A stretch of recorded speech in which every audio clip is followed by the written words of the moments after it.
What is up, guys? Zach in here. I am with Curtis and Jesse, and they're going to share exactly how they made over $50,000 already in their first year wholesaling real estate. I am excited. They are currently have over 7 deals under contract right now, and I want to know kind of more about how they were able to change their lives wholesaling real estate. How Jesse, at just 18 years old, was able to make 20 grand his first month, and how you can do the same exact thing. So, Jesse and Curtis, thank you guys so much for hopping on today. What's up, Zach? Thanks for having us. Awesome. So, let's kind of break down your story getting started. So, you guys make 20 grand basically your first month. Father-son duo here. Mini flip with Rick team. I love to see this. So, I don't know who wants to go for it first, but I want to know exactly what got you started in wholesaling real estate, and then how did you get that first deal? Yeah, go ahead. So, I started in high school. I wanted to be a real estate agent, and my plan was to be a real estate agent and then eventually become a real estate investor. I didn't have any plan for that, how I was going to do that, but that was my plan. Eventually, my dad showed me a video from Richard Taylor about wholesaling real estate, and that's kind of how I got started, was doing on-market wholesaling. And he owns a car wrap company, so that's what he was doing. So in the beginning, my first deal, it was just me. So I was on the phones, I was doing all that. And then eventually after the first deal, that's when he hopped on and he was able to help us grow a lot quicker and get deals faster.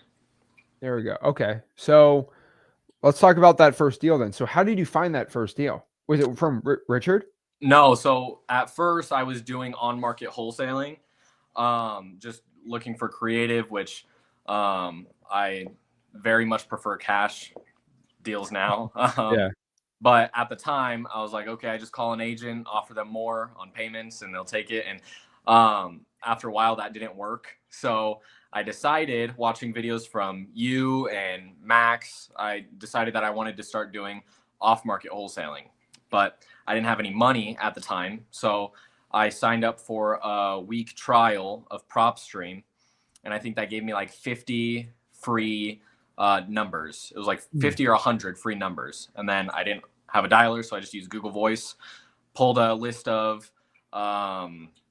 failed listings, which is ironic because in the beginning I was just doing on-market wholesaling. But for those first 50 calls, I just dialed all of them on Google Voice, and there was someone that was interested.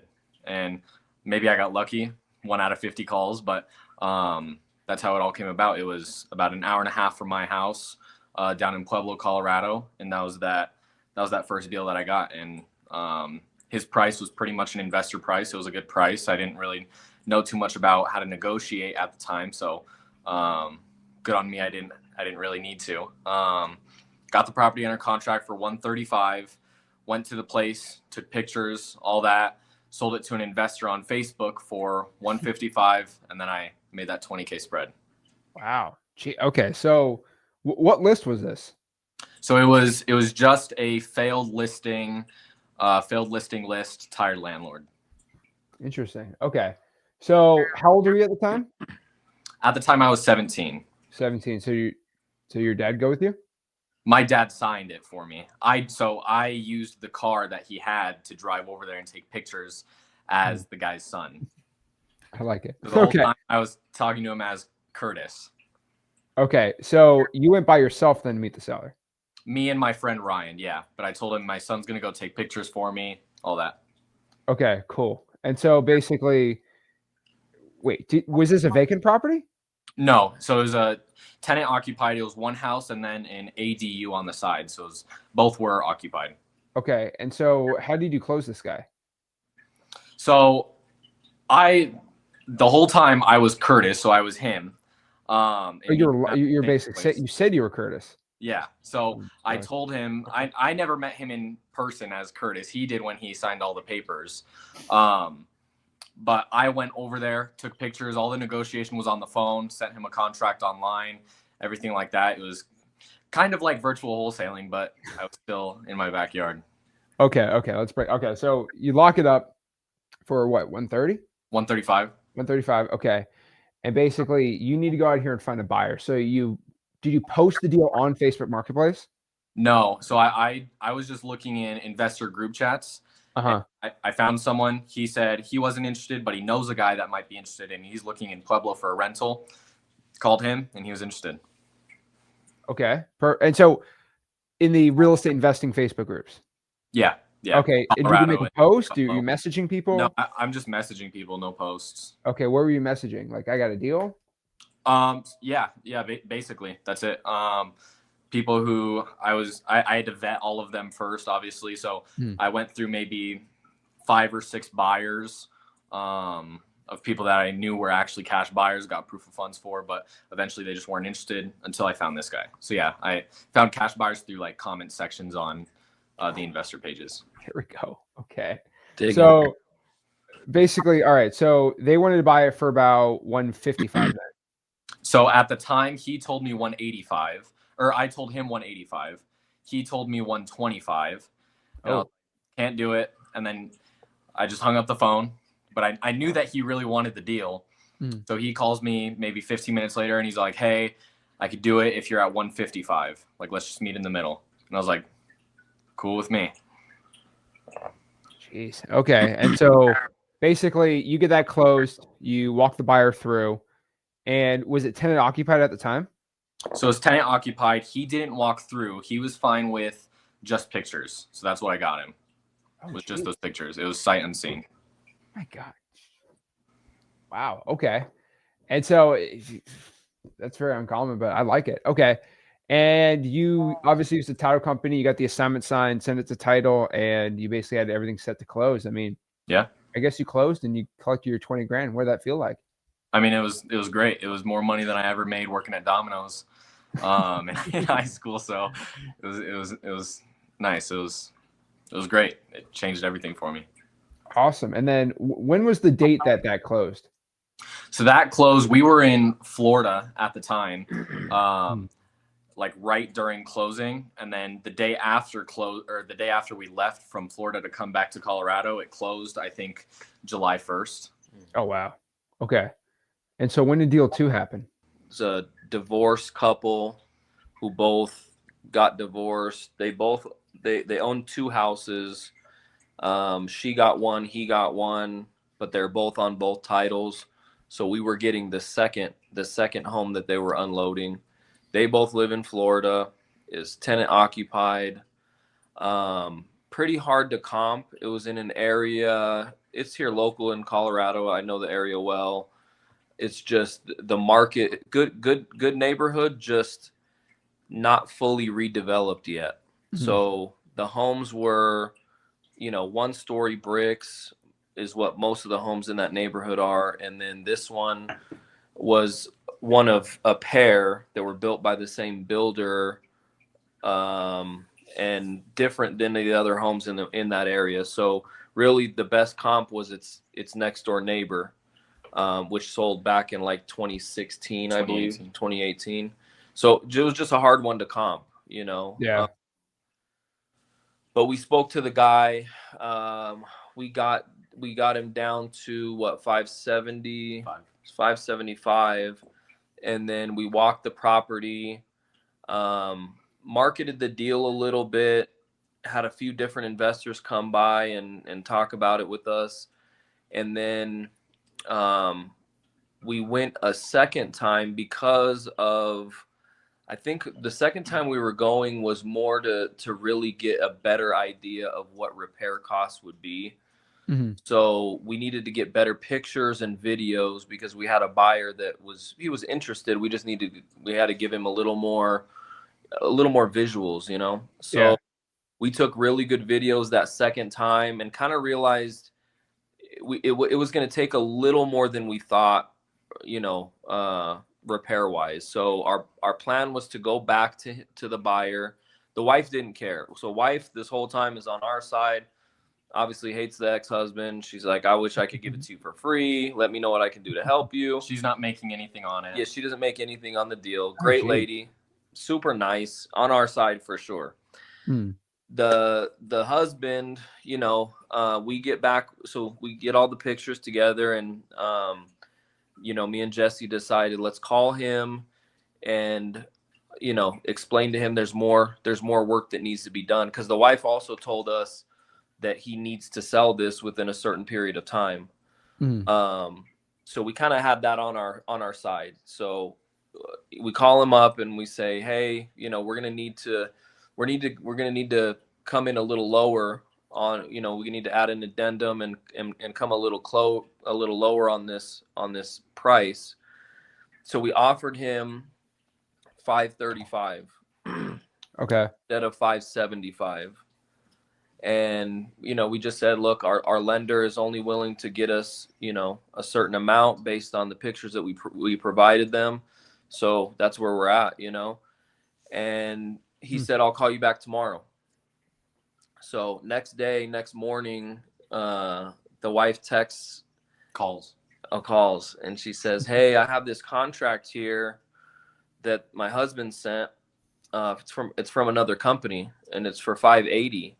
And he wants me to sign it. He signed it already. And in the contract that we sent him, there was a non-circumvention. So that non-circumvention was 15%. Yeah. So if he talked to anybody, signed anything, we would get 15% of that purchase price that he's in with them at, which was $580. So like $86,000. And he signed that. So at the time, we're thinking this deal is not going to close. He just signed $5,000 higher than we're at. We're going to have to sue him. Right. Exactly. So we ended up calling him and we're like, hey, we've got this non-circumvention clause that clearly you didn't read or you don't care. And I have a contract with your name on it. It has your middle name. The contract you have with us doesn't have your middle name. How do I know your middle name? And he's like stumbling over his words. I didn't sign anything. I was just looking for other options. And I mean, you should have heard the fear in this guy's voice when we found it, because he didn't know that we were in contact with the wife the whole time about this whole situation. She was trying to he was trying to sneakily get it behind our back and make $5,000 more. So we told him, you either sign the paperwork today or we sue you for $86,000 and cloud title. Exactly. And they won't even close with you. Wow. He said, send me the paperwork. Interesting. So where did you get this non-circumvention agreement?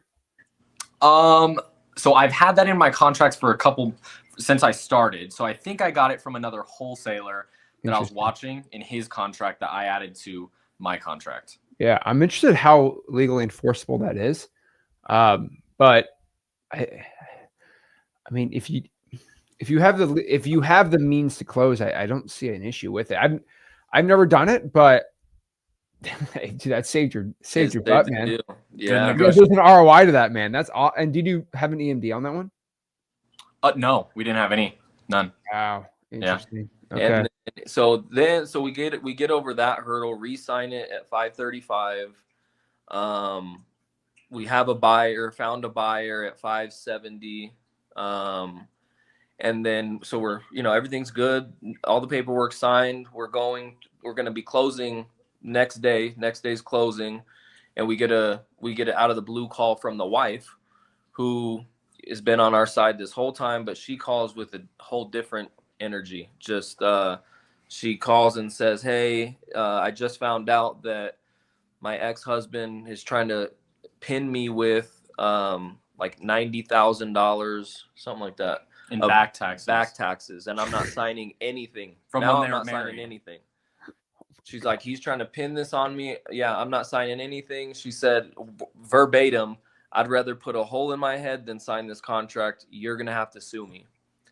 Oh my God. So we're like, okay, let us call you back. We're, we didn't, it was a weird call, especially coming from her, who's been on our side this whole time.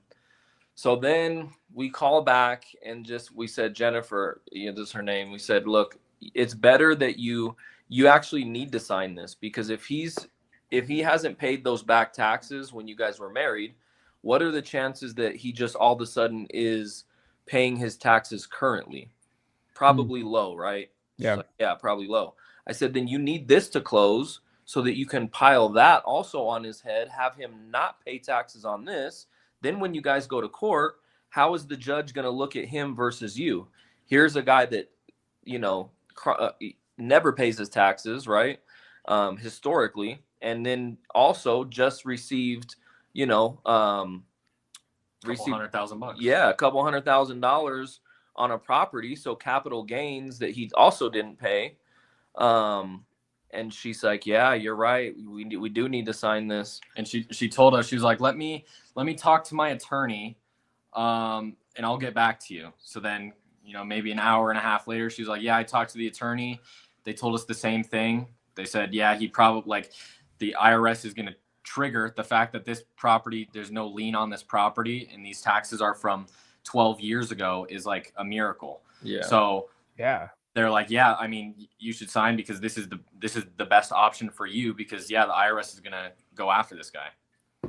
Yeah. Geez. Yeah. So it was like, you know, Ooh.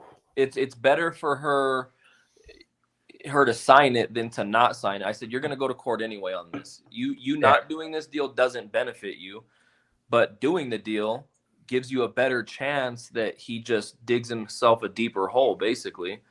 And man, it was a whole back and forth for the whole day.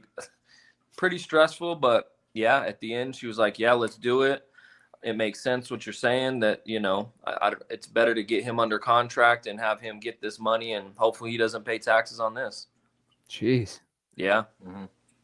Hey, okay. So, okay, you lock it up. How do you find a buyer on this one? So a buyer was an investor friend of ours who was also a contractor. Originally, we were at 575.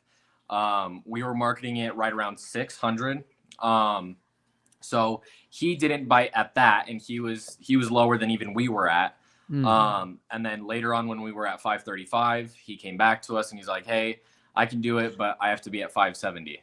And then we're at 535. So that we're on to make 35,000, which initially we were expecting to only make 25,000. So wow, go by us. Yeah, and it was a hard one to comp. Honestly, the value was definitely there. I mean, it's a 600. It should have went for 600. Is just we were kind of running out of time also. So he had a timeline that we had to pretty strictly adhere to. Otherwise, I think we would have spent a little more time, you know, but it's okay. It all worked out. We were also out of the country for a couple weeks, so it was like kind of hard to find. It was a whole mess, but in the end, it worked out. Hey, he made 35 grand. How did that one feel? It was great. I mean, it was my second deal, but it was his first deal. Yeah. Here we go. Yeah, and I mean, I have a sales background. I've been in sales all my life. Did door-to-door sales growing up in my early 20s.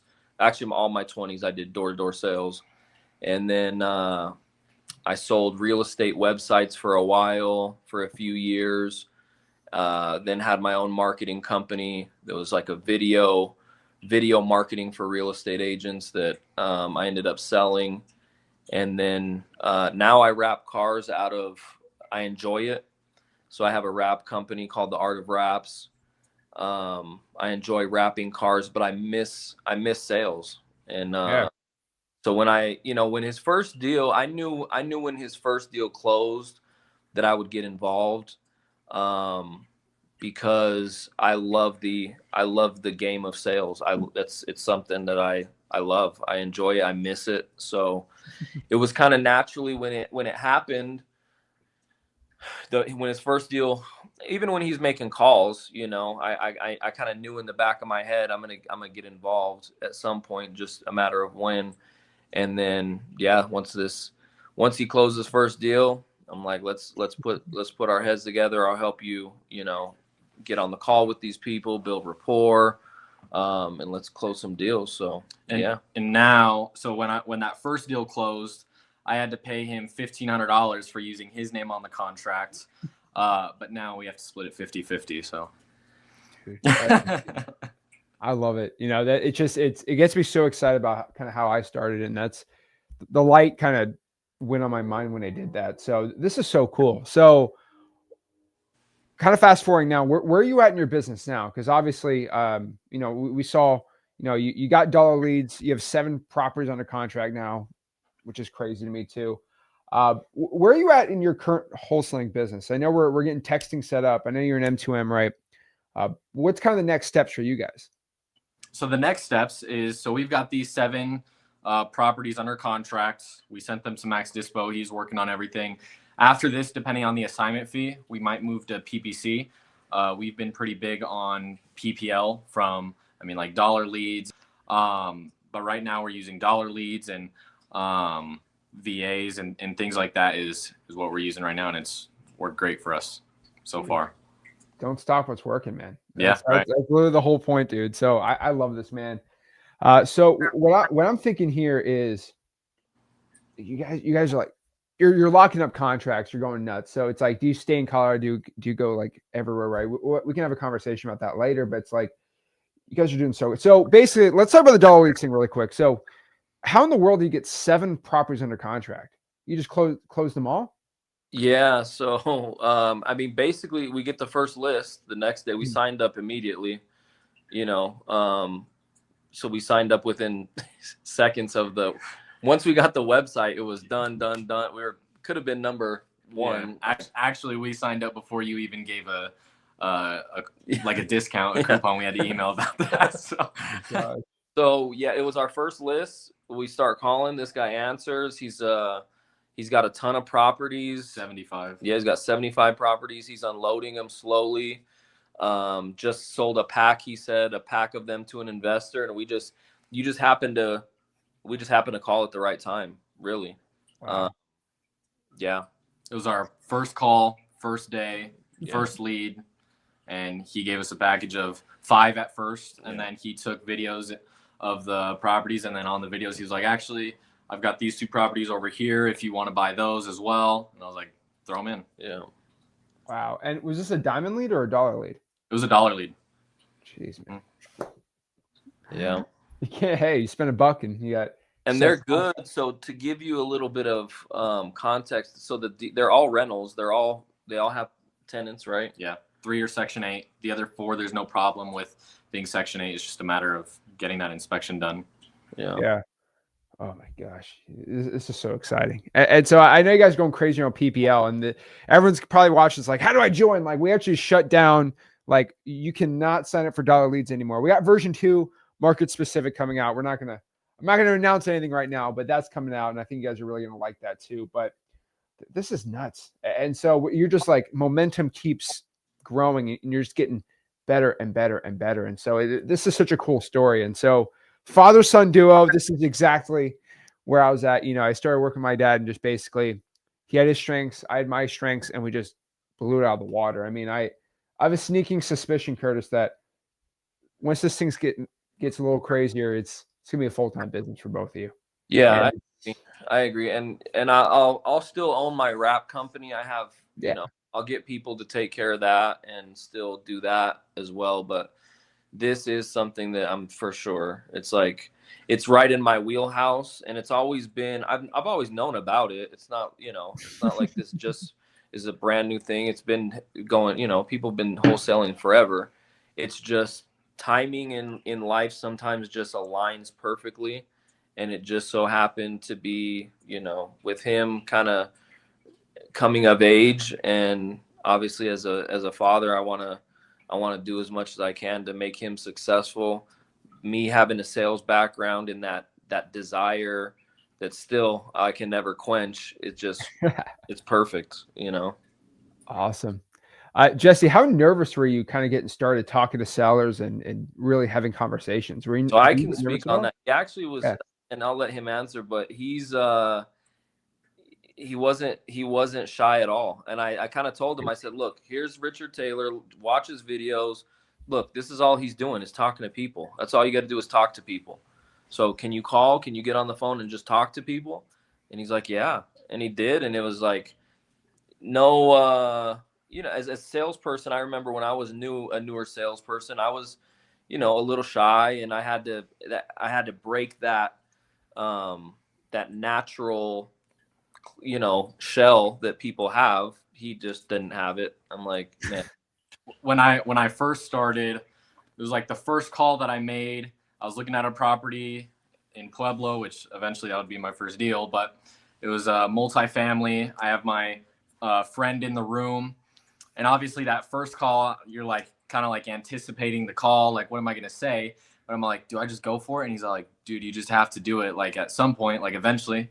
And I'm like, I just hit the phone, and then that call went great. And I was like, I can do this. You know, that first call was like really, that was the proof of concept for me. Dude, and you're at a really good spot now, but it's going to get even crazier and crazier. And so, Jesse and Curtis, this has been absolutely amazing. I want to go on the next 6 months and see where you're at, but we're pretty excited. We got some great things coming in M2M with you guys, and just to keep pushing you more forward. But more leads, more deals. And so we're pumped up for this. Let's get those 7 locked up. They're locked up. Let's get them dispoed. And we're excited about what you got coming too. We're gonna be obviously, you know, we watch every live that you're in. We're gonna know when it drops. We're gonna be under the first 10 that signs up. And it's I feel like in any industry, you know, you need to align yourselves with the people that are best in that industry. So it's a pleasure. It's a privilege to be on here with you. We're excited and very thankful for your platform. There we go. I'm excited. So one really cool thing is they have a YouTube channel now. It's called No Flipping Secrets. I'm going to throw it up on here really quick. It's called No Flipping Secrets.